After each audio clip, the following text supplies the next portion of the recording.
Hey everybody, it's Kenny Conklin from Sci-Fi Annecy, a part of HobbyLinkInternational.com, and welcome to another YouTube video review. Today we're going to be taking a look at RedGrass Games Everlasting Wet Palette, the small version, not the extra large version. This product was bought by myself for review, so we'll be unwrapping it and getting to the bench in a little while. You can find the wet palette on Sabo Miniatures. This is where I picked mine up, and I'll have that link in the description below if you're interested in it after the review is over. So let's get over to the bench and check this wet palette out.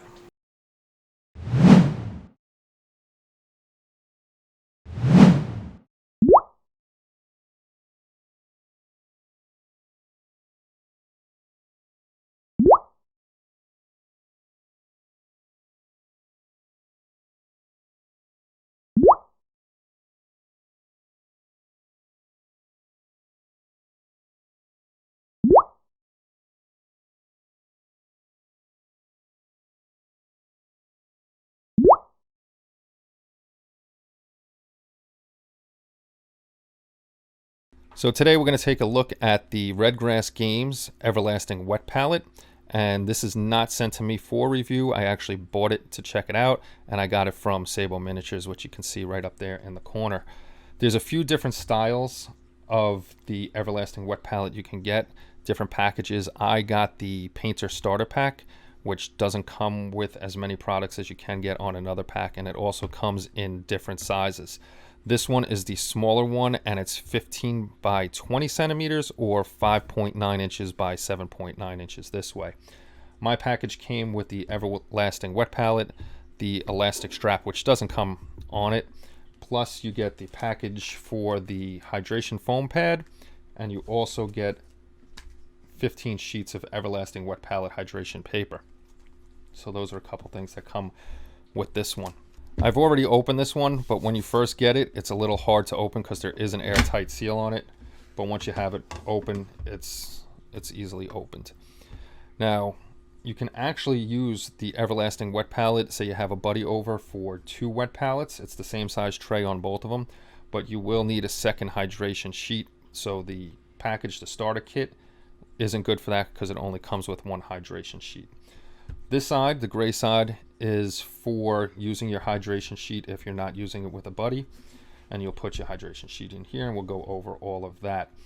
The thing also comes, the tray also comes with magnets on the side here, here, and here, and that's for the wavy. It's a dry palette that you can put on the side. This way, if you're using washes that you don't want to put on here, or inks or some other kind of paint that you don't want to put on the wet palette, then you can do it on the side and have it there. When you do have it all set up, this is your top, and then you just put it back on the top, and to keep it sealed, you just slap over the band like that, and you can seal it up, and your paints will be sealed in here. This helps it keep that airtight seal. From watching other reviews on this, it is an airtight seal, but it's not a watertight seal. So if for some reason you're carrying it and you're doing this and that, you're going to get droplets of water coming out. It's not going to rush out, but if you have that much water in there, it is going to come out. So let's take a look and see how we get this thing all started. Now, the first thing you're going to do is take your hydration sheet out of or your hydration foam, I should say, out of the package. It actually feels moist already. It comes like pre-moistened, and it kind of feels like a chamois. It's definitely not a sponge that you would use at the sink or anything like that. And it's supposed to be mold resistant. So when you are making your own wet palettes, that's one of the huge differences. You know, the sponges get stinky and they do get mold on them. So you gotta constantly change out your sponges if you're not taking care of them. This is supposed to be mold resistant, like I said. And this would just go in here like so, and you put this guy in here. Now, after you do wet it, it may dry up. You know, when you're not painting, it will definitely dry up and it'll get hard. That's no big deal. You just rehydrate it and it'll come back to this shape. So it's definitely kind of like the chamois where they get hard. You wet it and it comes back to life. Now, with the foam sheet here, or the hydration foam, I should say, when you're putting the water in, you don't want water all the way up to the top of the hydration sheet. You just want it damp enough where you can feel it and you can see it getting damp, and maybe a little bit on the bottom around the side. This way it keeps sucking the water in. And also remember, wherever you're using this, depending on your climate, you're either going to stay wet for a long time or it's going to dry up on you. If you're in a drier climate that's, sucking moisture out, you're still going to lose moisture quicker than, a damper climate. So you got to remember that. Everlasting is just the name of it. It's not truly going to last you forever. The other thing that we suggest using on your acrylic paints is distilled water. The reason you use distilled water because all the contaminants are out of it. If you do boil water, you're still going to have minerals in your water, and it still can mess up your paints. There's definite impurities in there. If you use distilled water, there's supposed to be no impurities in here. Hopefully there's no impurities in here, which will help us out. Now I'm hoping not to spill this all over the place. Okay, well I thought better of using the gallon jug and moved the water over to the cup. So you can either just put it on top, or you can start by lifting up your Everlasting wet palette and just start putting some water in there and let it get moist. Let it suck it in. You'll see it. You can see right there that the foam is starting to suck it in. And even if I do put too much water in here, I can always go to the sink, squeeze it out, and start again. It's not like we're doing anything really bad. Let this go around and let the sheet start getting hydrated. And it may take a while on your first one to get it totally hydrated. So don't worry about that. Let it just do its thing. There's no rush to get this done.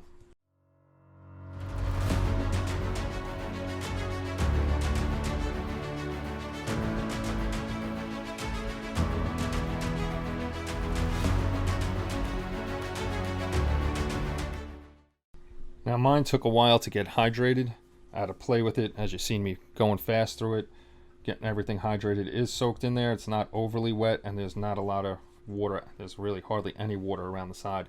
Now you have the option with this, if you want to use it low like this, you can, or if you want to use the tray inside the tray, you could put it like that if you like it higher. So you can see that's higher that way. I prefer it down on the ground. This way I don't knock into it and knock anything over, and I don't have to worry about the paper going anywhere or getting anything wet like that. And you can see, like I said, you can see that's damp. It's not overflowingly wet, and it feels good. So yours may take the same amount of time. I haven't seen anybody that actually showed the beginning process of wetting it for the first time. So I don't know if theirs was like this or not, but mine was. It took a little while to get it moist. So let's get a sheet on here next. When using the sheets, don't cut open the top. The bottom actually has a pull open tab. This way you can get at your sheets and don't have to worry about that. Here's your sheet. It's kind of like parchment paper, but doesn't feel exactly like parchment paper. They are cut to fit the foam pad. And once you put it on here, do not wet both sides of the paper. Whatever side you put it down on first, that's the side that you want to leave it down with. So just remember, just because it doesn't feel wet, don't start flipping it over, because it's not going to work that way. The sheet is a little smaller than the foam pad. I'm assuming it's made that way. This way, if you do have to put a little extra water in here while you're working, you can grab the foam and pull it up instead of grabbing onto the paper. So you want this wrinkle free, and you want it bubble free. I've seen it do this on other people's videos where it does curl up. So you want to go slow the first time. There's no rush in getting your paper down.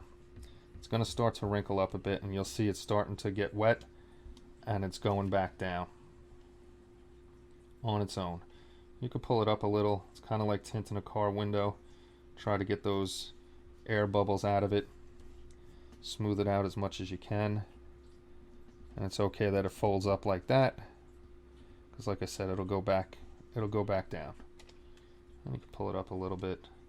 Just keep working the air out of there. It takes a little while, but it's definitely worth it. You can see the wrinkles are going away. Moisten a little, start dropping it down, and we're not getting any wrinkles in here. And if you do, just keep doing what I'm doing. Pull it up, put it down. Like I said, it's like tinting up windows. You don't want any of those creases in there.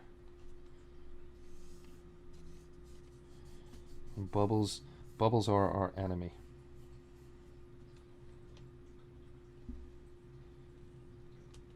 I'm actually going to put it all the way down, let it get moist, and then pull it up to get rid of these. It'll be easier that way. I'll let it do its thing, let that curl up, and then let it settle back down into the wetness, and then we'll pull it up, drop it down a little bit. You can see this is nice and flat over here.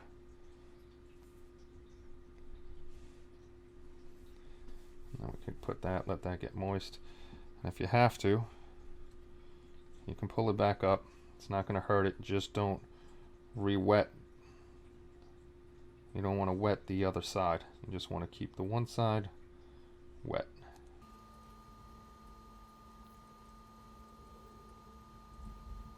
And there we go. Any little wrinkles like that should work themselves out once it gets a little damper.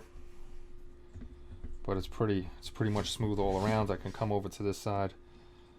I can grab this corner too. And we can get that to snuggle down also. It's all about just being slow and being patient. I've seen people complain that it wrinkles up. Then just have to be patient and you'll get it down there wrinkle free. So that's it on getting the paper down. And you don't want it, there is moisture, you can feel the moisture coming through. You don't want water soaking through here because that's going to mess up your paints anyhow. So hopefully you can see that, no wrinkles. And when it does start to dry out, you'll see that you won't have the moisture on the sides there. So let's throw some paint on here and see how it works out. So we'll put a few things on here just to show you how it works out on the Everlasting wet palette. Now, when you do use it, sometimes paint will get through the paper and onto the foam pad. Do not use alcohol or anything like that to clean either the plastic. This is ABS plastic, ABS, and that's the foam pad. Don't use alcohol or any other type of material or cleaning agent on the foam pad or the ABS. Just use regular soap and water. That's what's recommended. Other things will ruin it. Alcohol getting on there will ruin it too. These are all acrylics, and they're all different pretty much thicknesses. So this is MIG matte black, Ammo by MIG. This is Game Color Wash.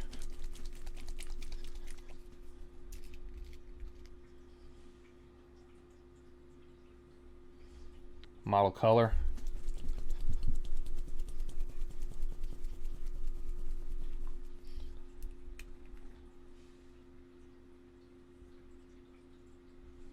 Model Air. Like I said, these are all acrylics that we're using on here. And you can see it's still the moistness coming through here. It's not overly moist, but moist enough where it'll but penetrate through and keep your paints moist. Then we have Model Wash, which is different than the Game Color Wash.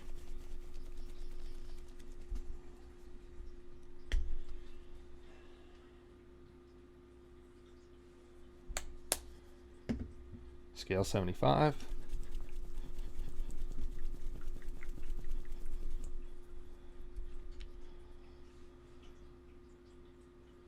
Which you can see is pretty thick compared to everything else. And then Dollar and Rowney inks. So you can put this stuff on here. Just make sure. Did I grab any? No, I didn't.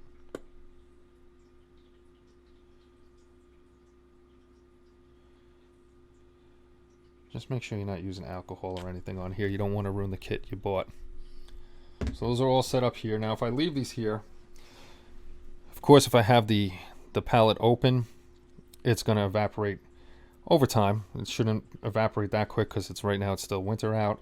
and it's the air's pretty damp, so I shouldn't have a problem with that. Summertime, if I'm painting and I leave it open for a while, especially on a really hot day here, it'll suck the moisture right out of here, and it'll only give us a couple hours of painting time. So you can see it flows nicely on the paper. I don't have a cup that I can clean both of them through. You can see how thin the wash is.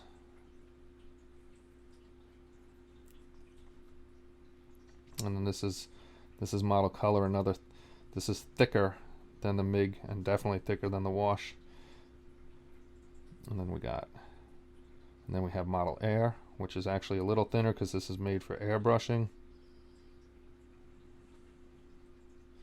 Then we have another wash from Vallejo. I'm mixing my paints in with my wash, but that you can see how thin, and it's just running. And then we have scale 75, which is, you can see there's a different medium on that. There's more of a gel type medium. I don't know if it's a gel, but it does feel like a gel. But if you need to, you can always dump into a cup of water, and you can thin it out right on your palette if you want to. And what I'm saying, don't flip it over. You still can add a little water on top if you need to thin that out. And then you have your inks, which are really highly pigmented. And you can bring them over and mix them up. Do what you got to do right on your palette.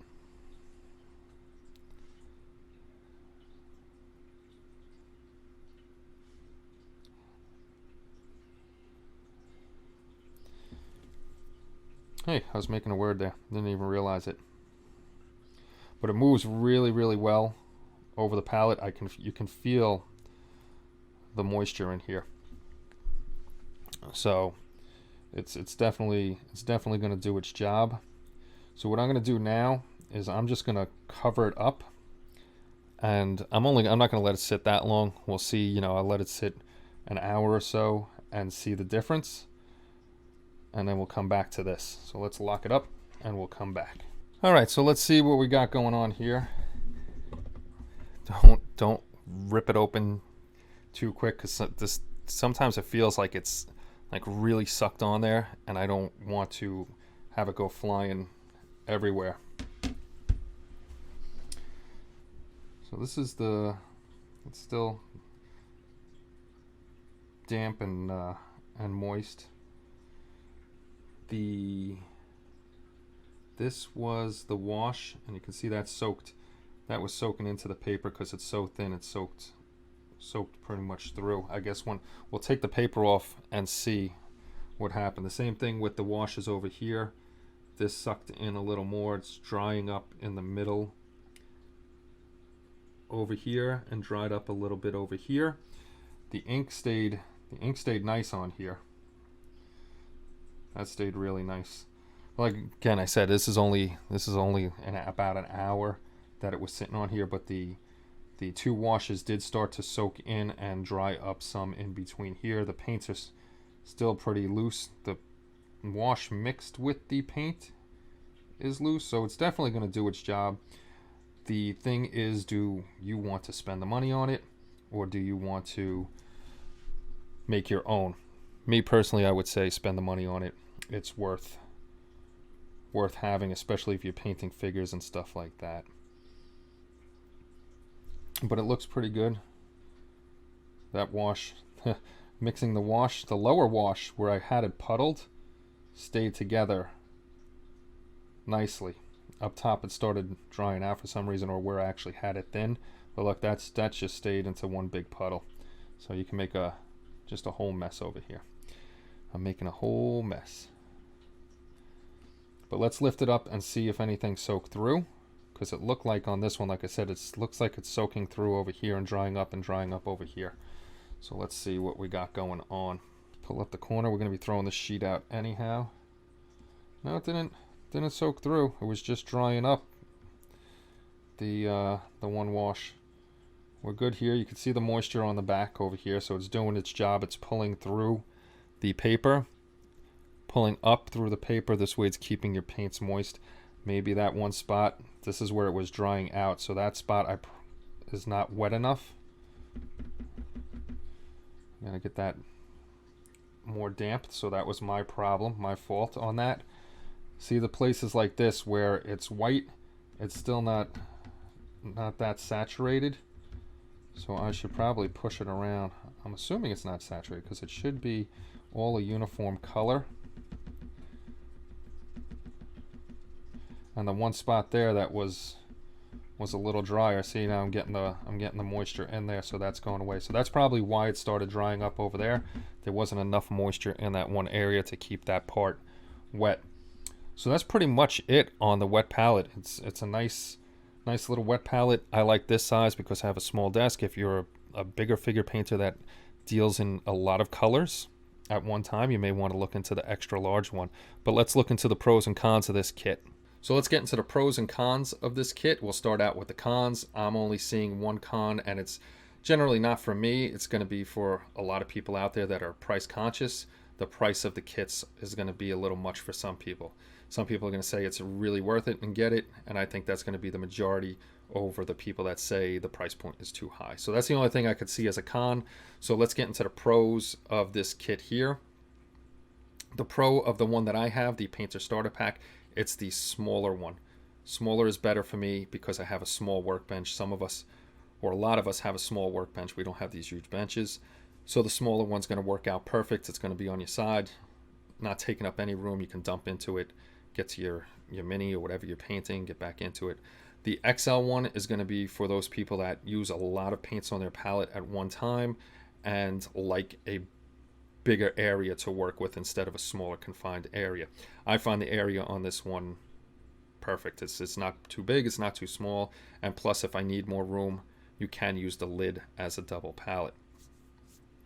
The next pro is the foam hydration pad is mold resistant and it's not going to stink up anything, and if it does dry out, you can use it over and you can wash it with soap and water to get some of that paint out that you do have in there. Just remember, only soap and water on this thing.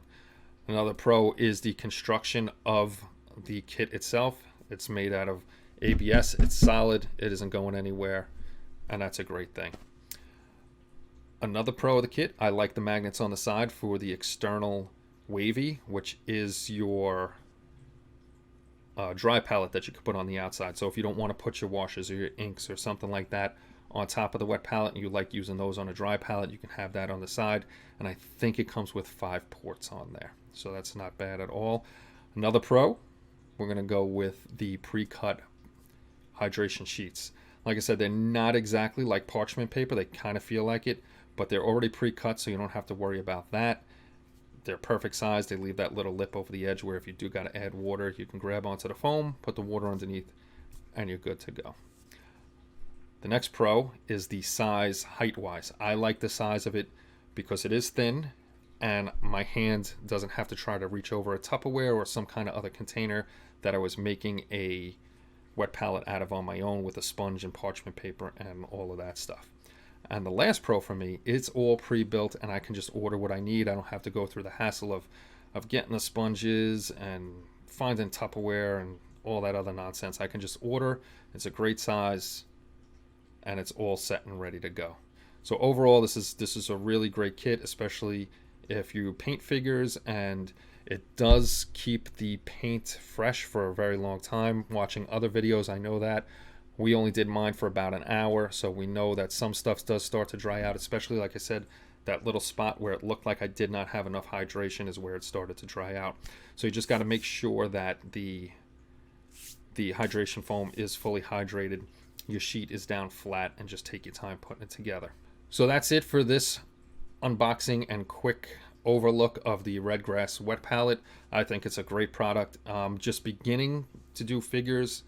I always loved figures, but tanks and ships and stuff like that, spaceships and stuff, were easier to work with because they're bigger and you can hide your mistakes a lot easier than working with a figure with a face and flesh tones and all that other stuff. But starting out, even as a beginner, this is a great product to have. Learn how to use the wet palette. It helps you keep your paints alive for a lot longer and you're not wasting paint as much as you would throwing it into a dry palette, having it dry out on you, and then, you know, starting over again. And it's a lot easier than making your own one. And from what I understand from talking to people that did make their own, the stink of the sponge, even, you know, at your kitchen sink when you use a sponge, it gets all stinky, and it's not a good thing. So if you're interested in the RedGrass Everlasting Wet Palette, you can order directly from them, but they are not in the United States. If you're looking for this, you can go to sabominiatures.com. That's where I purchased mine, and he has a couple different sets there that you can pick up. So that's pretty much it. If you have any questions or comments about the palette itself, just put it in the comment section below, and I will get back to you as quickly as I can. And that's pretty much it, guys. I really hope you have a great night, and thank you for stopping by. Don't forget to hit that subscribe button and the notification bell as well, and we'll see you all soon. Take care, and bye-bye.